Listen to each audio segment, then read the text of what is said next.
네, 하나님께서는 아브라함을 통해서 순종하는 것도 보여줬지만 또 예수님을 통해서 순종하는 것을 보여줬습니다. 그럼 어떻게 예수님은 순종했는가?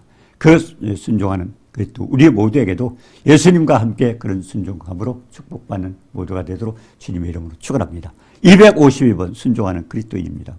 네, 7번째입니다. 예수님은 사생애를 어떻게 사셨을까? 결국 예수님은 어떻게 순종을 하셨는가? 그걸 보여주는 겁니다. 예수님의 순종하는 모습을 배워서 우리도 그와 같이 순종하는 자가 되라 하는 것입니다. 누가복음 2장 51절에 예수께서 함께 내려가서 나사렛에 이르러 순종하여 받드시더니 그 어머니는 이 모든 말을 마음에 두니라. 여기서 굉장히 중요한 것들을 많이 가르쳐주고 있습니다. 예수께서는 다윗 동네 베들레헴에서 태어나셨습니다. 그리고 있을 여관이 없어서 결국 강보에 쌓여서 마국간에 구유에 누워 있었습니다. 자, 마국간에서 그렇게 초라하게 태어나셨던 예수입니다. 그런데 헤롯 왕의 박해를 받아서 또 애굽으로 잠시 피난했다가 나사렛으로 돌아와서 성장을 했습니다. 그러면 모세의 법대로 정결 예식을 지었다. 그러니까 예수님은요 율법을 지키셨어요. 율법. 우리가 창세기 1장서부터 마태복음 1장부터 결국 그때는 새로 신약이라고 하지만은 예수님은 마지막 그 골고다 그 마지막까지 율법을 지켰던 분입니다. 그렇기 때문에 헤롯의 박해를 받아 애굽으로 피난했다가 나사렛으로 돌아와서 성장했는데 모세의 법대로 정결 예식을 지었다. 8일 만에 할례 받았잖아요. 8일 만에 한 할례. 그런데 거기서 8일 만에 할례를 받는데 어디서 받았어요? 나사렛에서. 나사렛. 그렇기 때문에 우리가 마가복음 9장 25절에도 어떤 사람이 자기 자식이 마귀에 걸렸잖아요. 그래서 예수님을 찾아왔잖아요. 그때 예수님 뭐였어? 내가 내게 명하노니. 내가 내게 명하노니. 그리고 더러운 귀신아 나가 그랬지 않습니까? 자, 우리는 그러면 예수님은 내가 내게 명하노니. 그렇잖아요. 우리는 뭐라고 했어요? 나사렛 예수 그리스도 이름으로. 나사렛 예수. 왜? 그분이 결국 베들레헴에서 태어났지만 나사렛에서 자랐어요. 그래서 나사렛 예수 그리스도 하면은 예수님을 말하는 겁니다. 나사렛 예수 그리스도 이름으로 명하노니. 결국 예수님이 내가 내게 명하노니 그와 같이 우리는 나사렛 예수 그리스도 이름으로 명하노니 이 더러운 귀신아 나가. 그렇게 예수 이름으로 우리는 할 수가 있는 겁니다. 그래서 중요한 것은 나사렛에서 자랐기 때문에 나사렛 예수 그리스도라고 그렇게 명령하고 있습니다. 자, 그래서 모세의 법대로 정결 예식을 치렀다. 8일 만에 결국 할례를 했습니다. 자, 그런데요. 갈라디아서 4장 4절 5절에 보니까 때가 참에 하나님이 그 아들을 보내서 결국 하나님이 때가 있죠. 인간을 지으셨고 그동안에 범죄에서 율법을 주셨고 그리고 마지막 때 그러니까 예수님이 이 땅에 오셔서부터 어떻게 해요? 그때서부터 말세입니다. 말세입니다. 그래서 뭐라 그랬어요? 때가 참에 이제 아들을 보내서 이런 구원 사역을 이럴 때가 돼서 합니다. 그렇게 때가 참에 하나님이 아들을 보내서 여자에게 나게 하시고 여자에게 나시고 왜? 남자에게 났으면 어떻게 될까요? 그러면 예수님도 죄인으로 태어납니다. 여자를 통해서 남자와 관계없어요. 그래서 동정녀 마리아입니다. 그래서 어떻게 했어요? 천사가 하나님 말씀을 받아가지고 결국 마리아에게 줬을 때 마리아도 처음에 안 믿었잖아요. 안 믿었잖아요. 근데 그 친족 엘리사벳이 결국 결국 뭡니까? 마리아의 친족입니다. 근데 그 노인네가 부부가 임신이 됐다는 소리를 듣고 하나님이 이 일도 하시는구나. 결국 6개월 먼저 태어나게 돼서 그것도 하나님께서 천사를 통해서 예화를 들어줘서 또 믿게 만들어줬던 그런 것도 있습니다. 그래서 여자에게 나시고 율법 아래 태어났다. 율법을 이루시기 때문에 그래서 율법을 그분이 다 이루셔서 우리는 은혜 속에 살게 되는 겁니다. 율법 아래 있는 자들 성장하시고 옛날 율법이 뭡니까? 613가지를 줘서 해라 248 하지 말아라 365 우리가 못 지켜요. 우리가 612가지만 지켜도요 한 가지 안 지키면 죄인으로 지옥에 가야 됩니다. 우리 인간은 할 수가 없어요. 그리고 율법은 행위입니다. 자, 그렇기 때문에 하나님은 자기 아들을 생제물로 드리시면서 그 율법을 가지고 태어나서 율법을 결국 우리가 율법에서 성장하시고 결국 은혜 속에 살게 하기 위해서 주님은 그렇게 율법을 지키셨던 것입니다. 성장하시고 우리를 그 명분을 삼겠다. 그러니까 우리도 얼마나 많은 사람들이요 지금 행위를 해서 내가 뭔가 해야 된다고 하는 이런 것들을 하는 사람이 있어요. 그러니까 은근히 예수를 믿는다 하면서 율법 속에 그렇게 매여 있는 사람이 있는데 가장 중요한 것은요. 율법을 이루신 분이에요. 그러니까 우리는 은혜 속에 살아야 되는데 자꾸 뭐가 내가 해야 행위 자꾸 나타내고 이스라엘 백성이 그렇지 않습니까? 예, 이스라엘 백성도 결국 진리를 쫓지 않고 지식이 없어서 결국 자기가 해야 된다고 생각하기 때문에 아직도 그들은 많이 예수님을 모르고 있는 것입니다. 자, 누가복음 2장 40절 아기가 자라며 강하여지고 지혜가 충만하여 하나님 은혜가 그에 있더라 그랬습니다. 그런데 12살 때 유월절을 지키러 예루살렘에 올라갔어요. 올라갔는데 거기서 잊어버렸어요. 어머니 그 마리아와 함께 예수님이 아기를 데리고 결국 갔어요. 그런데 잃어버렸는데 3살 때, 12살 때 그랬죠. 그런데 사흘 후에 사흘 동안 못 찾았어요. 그래서 사흘 만에 만났어요. 만났는데 어디에 갔어요? 성전에서 있어요. 성전에. 그래서 막 책망을 했어요. 네가 왜 날 따라오지 않고 그렇게 하고 있느냐 그랬습니다. 그랬더니 누가복음 2장 49절에 뭐라고 했습니까? 예, 어찌하여 나를 찾으셨나이까? 어찌하여 나를 찾으셨니까? 네. 그럼 뭐라고 했습니까? 내가 내 아버지 집에 있어야 될 줄을 알지 못합니까? 아직. 마리아가 깜짝 놀랐죠. 내가 내 아버지 집에. 아니, 나사렛, 요셉하고 사는 그게 자기 아버지 집이 아니에요. 인간적으로 생각할 때는. 근데 예수님은 성전에 있었어요. 예? 3일 만에. 12살 때 성전에 사는데 거기서 뭐라고 했어요? 네가 왜 내 말을 듣고 나 따르지 않고 이렇게 되느냐? 야단을 맞고는 뭘 했어요? 내가 내 아버지 집에 있어야 될 줄을 모르겠네. 못하니. 예. 그러니까 부모도 당황했어요. 말씀을 깨닫지 못했어요. 왜 깨닫지 못했을까요? 천사를 통해서 얘기했잖아요. 당신 결국 마리아에게 임신된 여자는 하나님 아들 예수라 가르쳤는데 그걸 깜빡 잊은 거예요. 천사가 가르쳐줬던 거예요. 그래서 뭐라고 했어요? 예? 어찌하여 날 찾으셨나이까? 내가 내 아버지 집에 있어야 될 줄 알지 못했나이까? 부모도 말씀을 깨닫지 못해요. 여기서 우리가 뭘 할 수 있어요? 우리가 하나님의 말씀을요. 예, 하나님은 성령의 도움 없이 알 수 없어요. 근데 중요한 건 마리아도 그 말씀을 기억하지 못했던 거예요. 그때는. 근데 네가 이럴 수가 있느냐? 12살 먹은 사람이 왜 엄마 말도 안 듣고 너 혼자 떨어져서 3일 동안 얼마나 당황케 했어요. 아들이 없는 거예요. 한참 가다 보니까. 그래가지고 여기저기 찾다 보니까 성전에 있는 거예요. 성전에. 네가 왜 날 따라오지 않고 이렇게 했느냐? 그러니까 내가 내 아버지 집에 있어야 할 거 알지 못하네. 갑자기 당황했어요. 얘가 뭐라고 하는 거야? 12살 먹었네. 아버지 집이 어디예요? 나사렛에 가야 돼. 예? 결국 요셉하고 사는 그 집에 가야 되잖아요. 근데 엉뚱한 소리를 하고 있는 거예요. 근데 부모도 말씀을 깨닫지 못하였더라. 그래서 우리가 예수 믿는 사람도요. 예, 하나님 말씀 암송하지 못하거나 아니면 이해하지 못할 때는 똑같은 그런 수가 있어요. 얼마나 많은 사람이 자꾸 착각하고 지금 문제를 일으키는 이유가 그겁니다. 자, 그렇기 때문에 이제 누가복음 2장 51절에 했어요. 나사렛에 이르러 순종하여 반드시 받으시더라. 예. 그 나사렛에 가서는 결국 엄마 말, 그 마리아의 말을 부모에게 순종했어요. 그런데 48절에 뭐라 했어요? 그의 부모가 놀라며 그의 어머니는 이제 아이야 어찌하여 우리에게 이렇게 하느냐? 왜 말도 안 듣고 네가 네 멋대로 하느냐? 그러죠. 내 아버지와 내가 근심하여 찾자는 3일 동안 얼마나 힘들었겠어요. 12살 먹은 애를 잃어버렸으니까 얼마나 당하겠어요. 예. 근데 어떻게 했습니까? 예, 12살 때 6월절을 지키러 예루살렘에 올라갔다가 이제 사흘 후에 성전에서 찾았잖아요.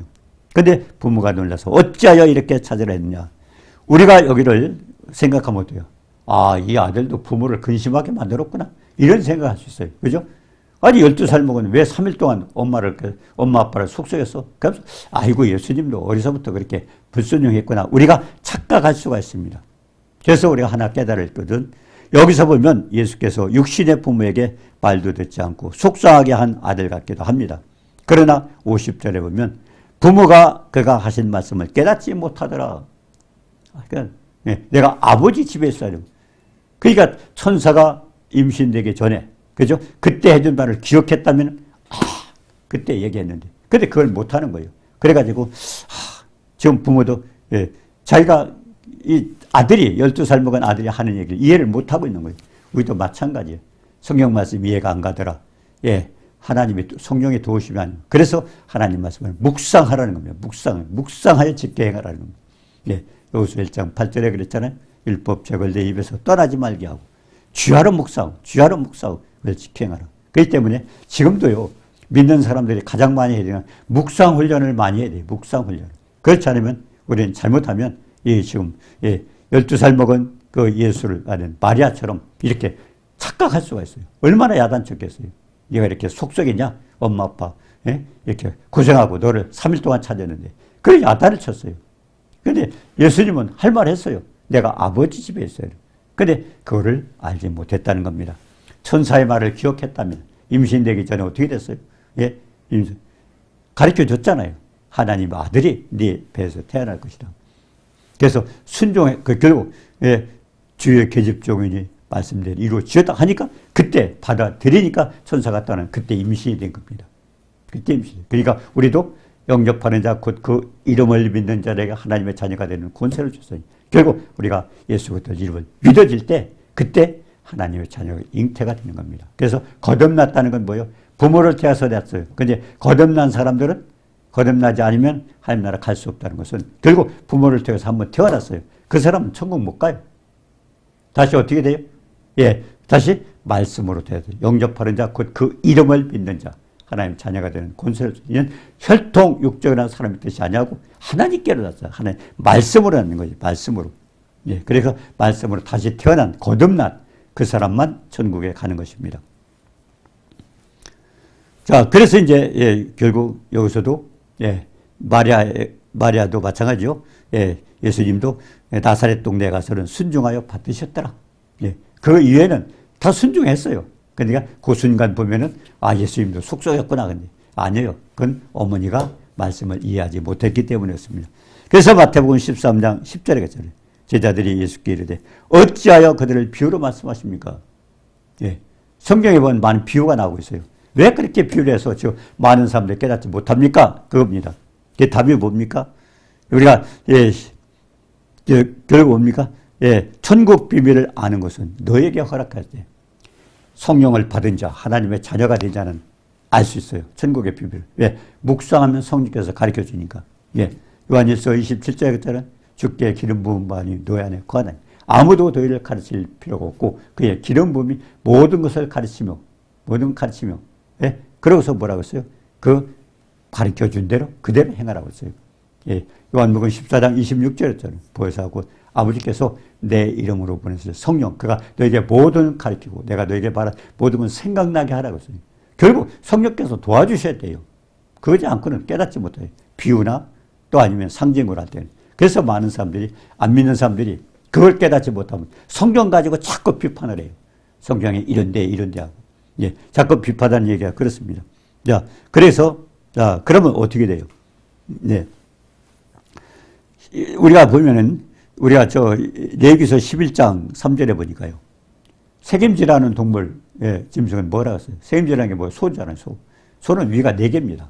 4개예요. 그러니까 불을 뜰 때요. 4개 다 채워요. 그냥 채워요. 그래서 가만히 풀이 없는 데서 세워놓으면 계속 씹고 있어요. 껌 씹듯 씹고 있어요. 그게 뭐냐면 되새김질하는 겁니다. 위 4개에다 집어넣었던 건 다시 꺼내가지고 그게 묵상입니다. 우리도 마찬가지요. 지식으로 하나님 말씀을 받았다면은 그걸 다시 성령께 도움을 받아서 부릅니다. 그래 뭐예요? 우리가 에베소 3장 18절에 그랬어요. 지식에 넘치는 사랑. 엄청난 지식으로 우리가 표현했으면 사랑인데 19절에 버렸어요. 넓고 길고 높고 결국 깨닫고 나니까 하나님 사랑이 그렇게 크구나. 그러면 그 사랑을 내가 알고 그래서 나도 하나님 앞에 그 사랑을 인하여 헌신하고 봉사하고 충성하는 겁니다. 깨달아야 돼요. 그렇지 않으면 모든 게 귀찮고 왜 그렇게 힘들게 하고 우리 그런 불평만 나오지 않습니까? 자, 그래서 우리가 히브리서 5장 8절 9절에 보니까요.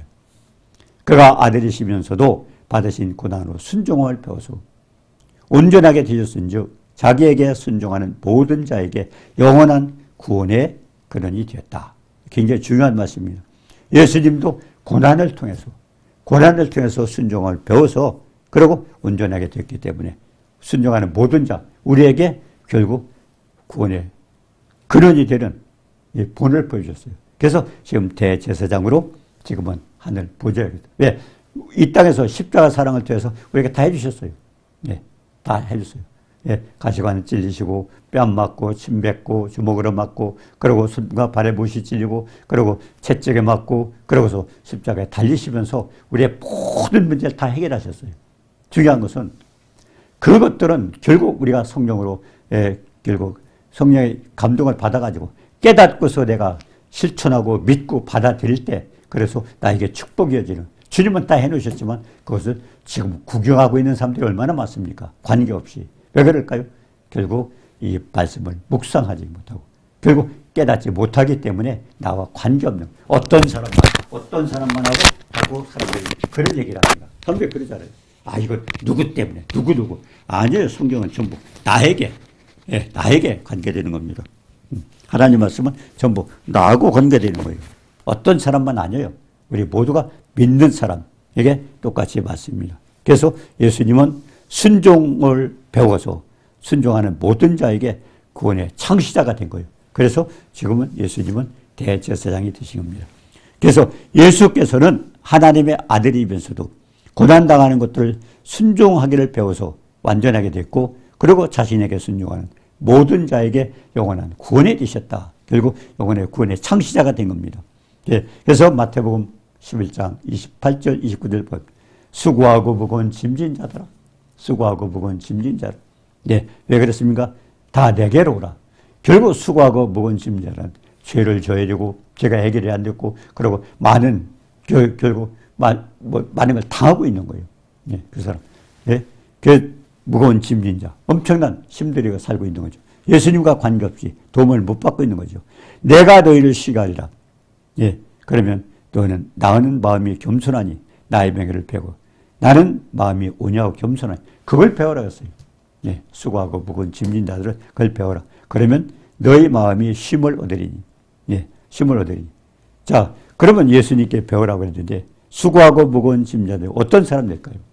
예, 우리가 시편 107편 10절에 보니까요. 시편 107편 11절에는요.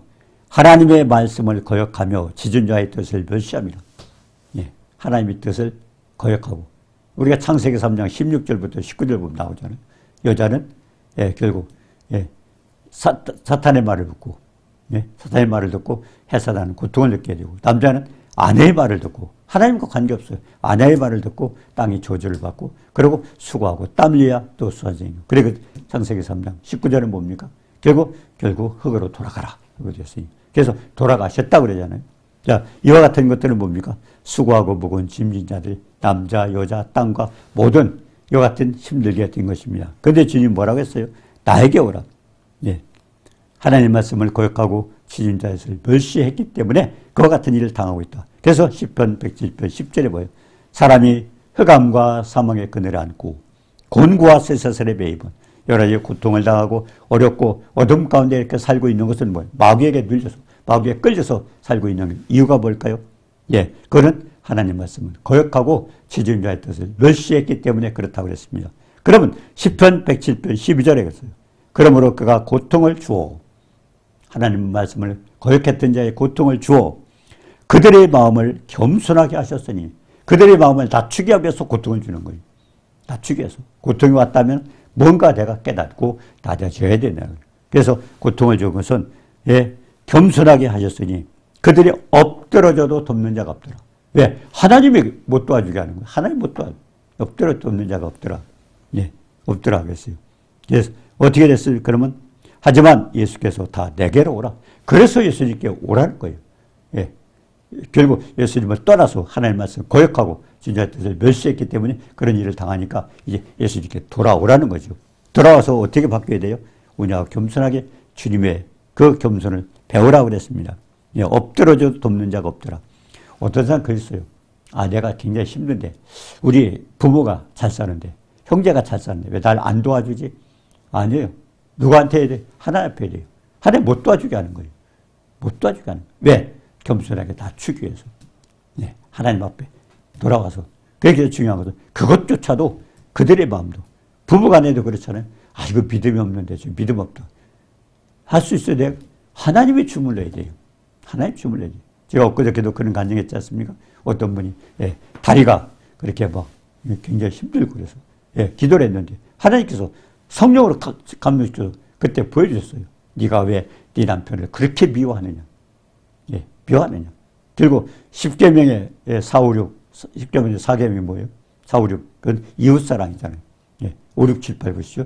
이웃사랑이잖아요. 그러니까 그게 가장 사랑하는. 그리고 뭐라 했습니까? 그렇기 때문에 하나님께서 그걸 까닭게 하고. 그리고 저희 퇴행성 관절 연고로요. 무릎이나 이렇게 굉장히 고통당하는 사람들 많은 그런 분이 있어요. 그 사람들 뭔가 옛날 분들이 그런 게 많은데요. 누군가 미워하고 있으면 그거 하나님 해결 안 하셔요. 해결 안 하셔요. 그 하나님께서 그 깨닫게 하시는 거예요. 예. 그래서 가장 중요한 건 어떤 문제가 있을 때는 우리가 하나님 앞에 바로 서서 여쭤봐야 돼요. 그렇잖아요. 날아가는 새 한 마리 떨어지는 것도 하나님께서 주관하신다고 그러죠. 모든 사건은요. 머리카락 세고까지 세시고 주무시도 않고 졸지 않는 하나님께서 뭔가 우리에게 왔다면 그것까지도 하나님은 우리에게 간섭하시는 거예요. 그렇기 때문에 우리가 그렇잖아요. 복음을 받고도 깨닫지 못하면 예, 결국 뭐랬어요? 예, 네가 교만하지 말아라. 혼으로 구덩이 빠지지 말아라. 그리고 뭐야? 예, 하나님 말씀을 믿어라. 욥기 33장 14절부터 나왔잖아요. 예, 깨닫게 하시고 예, 그리고 말씀하시고 또 말씀. 교만을 버려라. 거역하지 말아라. 그리고 뭐야? 예, 하나님 앞에 순종하고 돌아오라는 거죠. 그렇기 때문에 때로는 몸의 고통으로 아니면 다른 방법으로 뭐 재산이 날아가기도 하고 문제가 생기기도 하고 모든 거. 그러니까 우리나라 같은 것도 왜 이렇게 점점 온 세상 사람들이 한국은 좀 구경하고 있잖아요. 왜 이렇게 점점 고난을 당하고. 어때요 지금? 예, 아까 제가 말씀드렸잖아요. 디모데전서 2장 2절에 보였어요. 예, 위정자들 위해서 대통령을 위해서 기도하라고 경건하고 단정하고 구하고 편안과 주님사 섬길 수 있도록. 그런데 그렇지 못하기 때문에 온 다 고통을 당하는 이유가 뭐예요? 결국 말씀에 순종하지 못하기 때문에. 로마서 13장 1절에 보니까 뭐예요? 권세들에게 굴복하라고 그랬어요. 하나님이 세워줬기 때문에. 가장 중요한 건 우리가 우리 자신을 돌아다 봐요. 그래서 디모데 뭡니까? 역대하 7장 14절 뭐라고 했습니까? 내 이름을 걷는 내 백성이 악한 길에서 떠나 스스로 겸비하고 기도하여 하나님의 얼굴을 감아 하면서 듣고 죄를 사하고 땅을 고쳐요. 땅도 고쳐요. 그러니까 이게 땅이 저주받으면요. 자꾸 이렇게 문제가 우리가 범죄할수록 땅이 더러워진다고 그랬잖아요. 그러니까 이스라엘 백성도 뭐라고 그랬습니까? 그들이 범죄하니까 여기서 18장 보니까 얼마나 범죄했어요. 뭐 근친상간에다가 뭐 아주 동성연애에다 엄청나게 그러니까 뭐라고 하나님께서 그 땅을 저주하고 그러니까 그들은 뭐라 이스라엘 백성 들어갈 때 싹 진멸하라고 그랬어요. 그들이 죄를 지니까 땅도 더러워졌고 예? 그리고 땅도 그들을 토해냈다고. 땅도 싫어하는 거예요. 범죄하기 때문에. 인간이 범죄하면 자꾸만 땅이 저주를 받기 때문에. 가장 중요한 것은 자연을 우리가 자꾸 사랑하지 못하면요. 그 문제가 생기는 겁니다. 예. 그래서 가장 중요한 것은 예. 하나님의 아들이 고난을 받아서 결국 그걸 배웠기 때문에 우리도 예수님의 마음을 닮아야 됩니다. 자, 우리가 마가복음 3장 35절에 보니까 누구든지 하나님의 뜻대로 행하는 자가 내 형제요. 마가복음 3장 35절입니다. 하나님의 뜻대로 행하는 자가 내 형제요, 자매요, 또 어머니이다. 예수님 그랬잖아요. 예수님도 그랬어요. 형제, 자매도 하나님 뜻대로 살지 않으면 아니라는 거죠. 지금 자기 찾아왔어요. 그 어머니하고 형제를 찾아왔어요. 근데 뭐라고 했어요? 하나님의 뜻대로 행하는 자가 내 형제요, 자매요, 그리고 어머니라고 그랬습니다. 예수의 모친과 동생들이 와서 밖에서 사람을 보내 예수를 부르니 무리가 그랬어요. 당신의 동생들과 모친이 와서 당신을 찾습니다. 그러니까 예수님 뭐래요? 누가 내 모친이고 그리고 누가 동생이냐? 그리고 들려앉은 모든 사람이 내 어머니와 내 성도 나하고 믿음을 하는 그 사람들이 나의 형제라는 나하고 믿음을 같이 하는 사람. 믿지 않는 사람 관계없다는 겁니다. 얼마나 예수님도 그랬어요. 가장 중요한 것은 그래서 우리가 믿음을 가지고 형제 간에도 가족도 같이 믿음을 가지고 살 때 하나님의 축복을 받게 되는 것입니다. 예수님 그랬잖아요. 하나님의 뜻대로 행하는 자가 형제다. 지금 동생, 어머니 이렇게 찾아왔어요. 그런데도 누가 내 형제고 누가 내 어머니입니까? 하나님 뜻대로 하지 않으면 아니라는 겁니다. 그래서 우리가 요한복음 19장 17절에 그랬죠. 요한복음 19장 27절에 또 제자에게 이르시되 보라 내 어머니라 하시는데 그때부터 그 제자가 자기 집에 보시. 이게 어떤 예수님이 십자가에 달리셨을 때 마지막 운명하기 직전입니다. 제자에게 뭐라 했어요? 보라, 내 어머니라. 내 어머니라. 지금 마리아가 거기 있었어요. 그리고 요한이 있었어요. 자기 제자, 사랑하는 제자. 예, 사랑하는 제자. 우리가 12제자 이렇게 넘어보면 예수님께 기대고 있는 사람, 그 사람이 요한입니다. 그렇기 때문에, 예, 누구든지요, 성경을 처음 읽는 분들, 성경 뭐부터 읽을까요? 그럼 요한복음 읽으라고 그랬어요. 요한이 그 사랑을 제일 잘 나타내고 있기 때문에. 그래서 거기도 요한이 지금, 예, 거기에 있는 거예요. 십자가 운명하기 직전에 거기 있었어요. 그리고 마리아도 거기 있었어요. 근데 예수님 뭐라고 했어요? 제자에게 이르되, 네, 내 어머니라. 요한복음 얘기하는 거예요. 마리아가 내 어머니라는 겁니다. 예수님은 좀 떠나잖아요. 그러니까 마지막 순간까지 그렇게 어머니에게 순종했답니다. 순종을 사랑했습니다. 그래도 육신은 났잖아요. 그래도 그렇기 때문에. 그런데 자기 형제들한테 맡길 사람이 없어요. 믿음이 없었던 거예요. 형제들도. 그러니까 마지막 운명하면서도 그거 걱정했어요. 그걸 내 어머니를, 마리아를 누구에게 맡길까? 참 기가 막히잖아요. 예수님은 그렇게 순종했던 분입니다. 예, 제자에게 이르되 내 어머니라 하신데, 그때부터 제자가 그러니까 요한이 자기 집에 모셨어요. 그 형제들이 있었지 않습니까? 예, 형제들이 여섯 있어요. 예, 야고보도 있었고, 요셉도 있고, 그리고 시몬도 있고, 유다도 있었고, 그리고 누이들. 그러니까 배달의 6남매가 있어요. 예수님까지 결국 배달이지만 7남매입니다. 예수님 맞이고, 그 다음에 밑에 동생, 야고보, 요셉, 다 배달의 형제죠. 시몬, 유다, 그리고 누나 둘. 그게 전부 여섯이에요. 그래서 예수님과 7남매인데, 그런데도 마지막에 예수님이 달리면서 여섯 중에서 그 어머니를 맡길 데가 없었어요. 그렇기 때문에 그때 마침 보니까 요한이 거기 있었어요. 사랑하는 제자 요한이 있었어요. 그래서 네 어머니라. 마지막에 운명하면서, 예, 어머니 걱정을 하는 거예요. 그래서 네 어머니라. 그러니까 결국 네가 어머니로 모시라는 겁니다. 왜? 딴 사람 믿음이 없어 싫다는 겁니다. 내 형제, 예? 결국 내 어머니를 저들에게 모시기 할 수 없다는 겁니다. 얼마나 기가 막힌 얘기입니까? 그래서 형제들까지도 예수를 믿지 아니함이라. 요한복음 7장 5절에 보니까. 그래서 우리 믿음이 가족들 관계도 굉장히 중요한 거죠. 예. 자, 그래서 마지막 운명하면서까지 모친 마리아를 사랑하는 제자 요한. 얼마나 기가 막히냐. 우리도 이 같은 거 정말, 예, 우리가 본받아야 되죠. 그러니까 예수님은 순종의 모습을 직접 보여주셨고, 그러고서 우리에게 이렇게 보게 한 겁니다. 자, 그래서 믿음 있는 제자에게 모시라고 부탁했고, 그래서 요한이, 예, 모시고 가서 12년 동안 요한이 봉양했어요. 예. 형제들 6이 있었잖아요. 6이. 예. 6이 있는데도 거기 맡길 데가 없었어요. 그 당시에는. 믿음이 없었기 때문에. 그래서 사랑하는 제자에게, 사실은 아들이 아니잖아요. 예. 그런데 요한에게 내 어머니야. 마지막 부탁해서 운명하셨어요. 마지막 순간까지 그렇게 하면서 정말 본을 보여주셨던 주님. 우리가, 예, 예수님께서 순수, 예, 고난을 받으셔서 그 결국 보여주셨고, 또 마지막 운명까지도 그런 걸 보여줘서 주님은 그렇게, 예, 하나님 말씀을 순종하고 하나님의 뜻대로 살아갔던 그 예수님을 따라서 우리도 이 축복 누리는 모두가 되시기를 주님의 이름으로 축원합니다. 사랑의 주님 은혜를 감사합니다. 예수님의 배달한 형제들이 6이나 있었습니다. 그러나 그 중에도 이제 마지막 운명하면서도 그 어머니 마리아를 맡길 데가 없어서 자랑하는 제자에게 맡겨주면서 내 어머니라고 마지막 말씀하면서 운명하고, 결국 요한은 그 마리아를 12년 동안 봉양하면서 예수님 말씀 따라 살아갔다.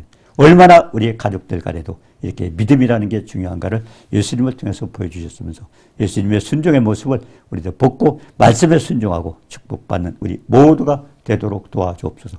예수님의 이름으로 감사드리며 기도드리옵나이다. 아멘.